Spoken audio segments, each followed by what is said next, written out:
Mas Hadi, ini kita kepengen tanya tentang program PTSL. PTSL itu program pensertifikatan tanah yang sudah beberapa tahun ini berjalan, sudah hampir 4 tahun ya. Lamongan ini katanya juara 1 tentang pensertifikatan massal tanah masyarakat. Nah, biayanya sesuai SKB 3 Menteri atau apa keputusan dari atas itu kan cuma 150.000 seharusnya, tapi di masyarakat kan bisa jadi 600 sampai 900-an ya. Bahkan dulu pernah sampai 1,5 juta dan seterusnya. Nah, ini kita mau tanya karena banyak orang-orang bertanya, masyarakat bertanya, sebenarnya mekanisme juklak juknis tentang PTSL ini urut-urutannya bagaimana sih? Desa ini supaya bisa mendapat alokasi pensertifikatan massal, karena ini banyak desa bertanya-tanya bagaimana caranya gitu. Untuk dapat PTSL. Untuk dapat PTSL itu gimana? Jadi memang karena pertama kuota PTSL setiap tahun itu pasti kan ada 100. Kalau tahun kemarin yang kita juara 1 itu Lamongan itu kan 100.000 lebih bidang tanah. Kalau sekarang tahun 2022 kalau nggak salah, informasi yang saya dapatkan dari teman-teman BPN sekitar 50 ribuan, tapi pastinya berapa saya belum tahu. Nah, karena kuota ini dengan jumlah bidang tanah yang ada di Lamongan itu kan banyak ini, otomatis tentunya harus ada giliran. Verifikasi. Cuma persoalannya kemudian ini kemarin itu sempat mencuat ya, karena kepala-kepala desa ini juga kasihan. Biasanya disuruh untuk kemudian menyampaikan ke masyarakat, tapi nggak tahu. Setelah ayo daftar ini mau ada PTSL, ya nggak tahu. Syukur dia hanya meminta SPPT, KK, KTP pemohon. Dan ini belum diberi penetapan, mereka semua kayak disuruh untuk kemudian mengordinir masyarakat. Akhirnya karena kuota tadi yang enggak itu, otomatis kan harus ada yang dapat, ada yang tidak dapat. Mestinya BPN sendiri, pihak BPN, ya sudahlah pakailah standar aturan yang ada di sana untuk perankingan itu. Loh, berarti BPN selama ini nggak pernah sosialisasi tentang prosedur tata cara kalau itu. Caranya seperti itu, ya kan? Kok masyarakat banyak nggak tahu? Kalau desa disuruh semua seperti Kembang Bau atau beberapa kecamatan yang lain disuruh untuk kemudian menyampaikan masyarakat bahwa ini ada program PTSL, tapi belum ditetapkan. Ini kan ada kesalahan koordinasi dengan pihak antara desa, BPN, ya dengan BPN. Bentuk kesalahannya? Belum ada, ini sudah mengkoordinasi karena masyarakat itu pasti wah aku ini ada PTSL disuruh untuk ini dianggap ada ini, apalagi sudah ada dipungut biaya untuk dipungut biaya ini tentunya memang yang namanya sudah ada kegiatan pasti muncul sebuah belanja kan? Ya. Akhirnya itu saya melihat mana kemarin itu Paciran ya yang sudah narik itu kasihan itu kepala desa perangkatnya. Karena saya yakin itu juga uang itu sudah habis untuk operasional. Operasional artinya mengumpulkan warga-warga daripada publik itu pemohon-pemohon. Karena tidak cukup Mas Nur Salim.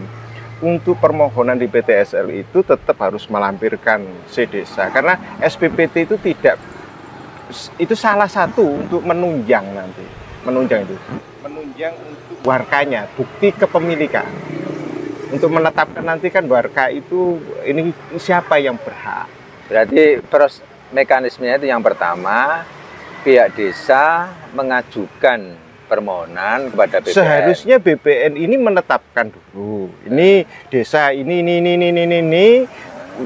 tahun ini memiliki prioritas dari untuk mana? mendapat Dari mana kriteria. data itu? Karena BPN harus sebelum untuk menetapkan itu kan juga ada survei. Sudah punya peta sendiri. Ini wilayah strategis, ini wilayah perhutanan, ini padat penduduk. Itu kan ada kriteria, itu ada perankingan di sana.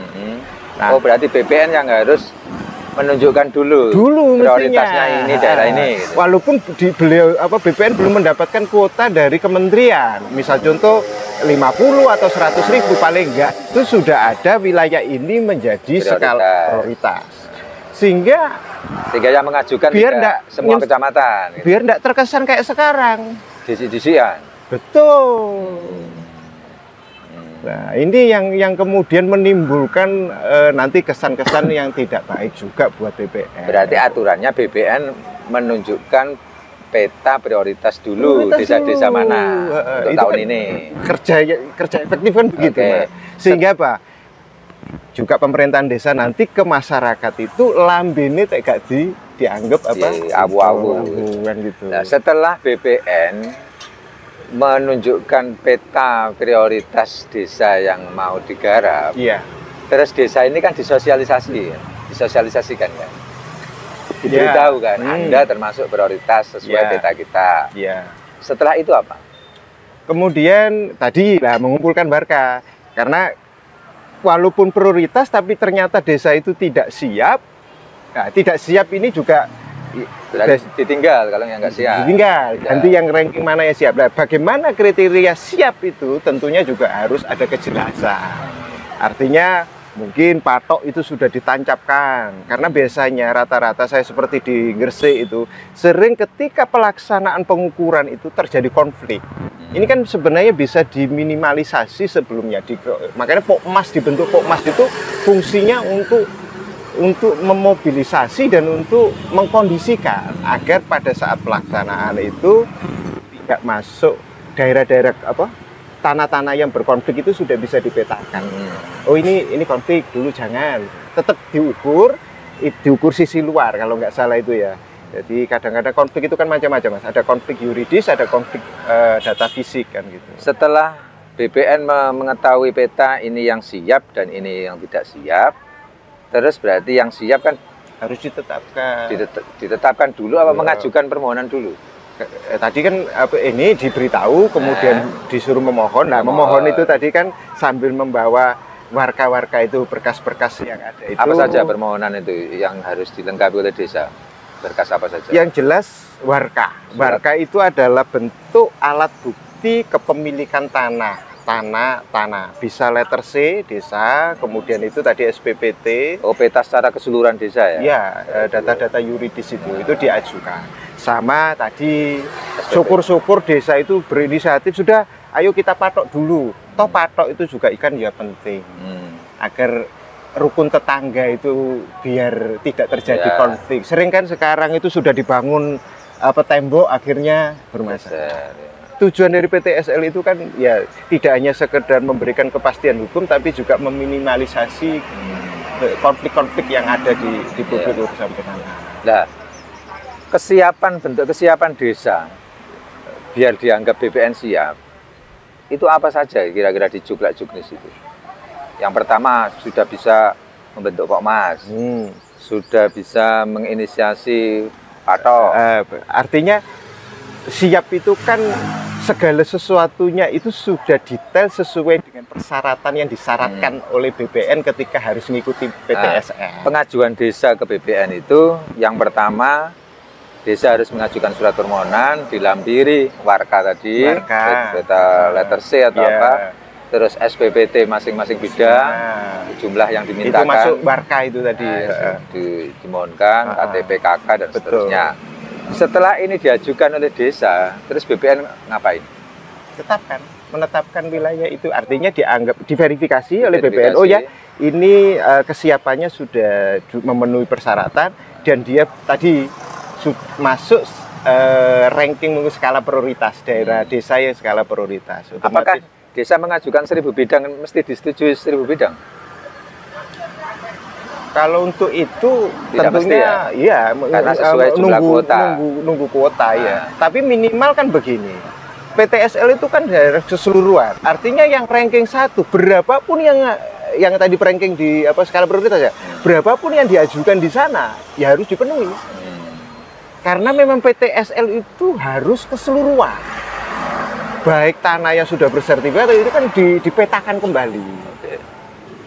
Tapi yang diproses untuk ke ini itu yang tanah yang belum bersertifikat.